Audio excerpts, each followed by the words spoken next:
At para po sa lagay ng ating panahon, dalawang weather system pa rin ang nakakaapekto po sa ating bansa. Kaya't asahan pa rin ng mga pag-ulan sa ilang lugar. At may binabantay naman ng pag-asa na low pressure area sa labas ng Philippine Area of Responsibility. Kung magiging bagyo yan, alamin po natin kay Pag-asa weather forecaster Ana Cloren. Magandang umaga po, ma'am. Yes po, magandang umaga rin po sa ating lahat. Intertropical Convergence Zone, yan nga pinaka-apekto ngayon, lalo na po sa may Mindanao area.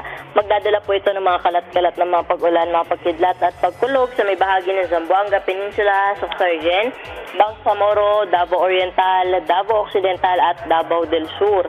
Samantalang dito sa atin sa Metro Manila, pati na rin sa ibang bahagi pa ng ating bansa, ay patuloy na makakaranas ng maaliwalas na panahon. Pero pagsapit ng hapon at gabi, expect na po natin yung mga panandaliang buhos ng pag-ulan dala ng localized thunderstorm.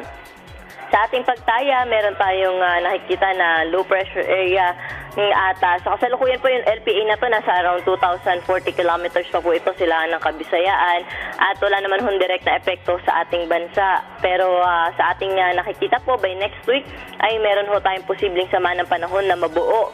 Dahil nga active itong Intertropical Convergence Zone ay posibleng may LPA po dito na ma-develop at maging isang bagyo by next week. Kaya patuloy ho tayong mag-monitor sa mga update po na nilalabas ng Pag-asa.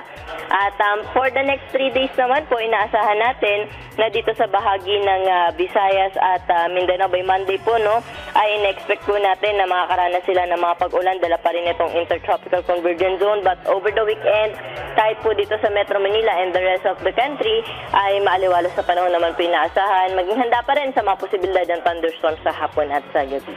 Yan po yung latest sa The Forecasting Center. Ito po si Ana Cloren. Magandang umaga. Maraming salamat po sa update, Ms. Ana Cloren ng Pag-asa.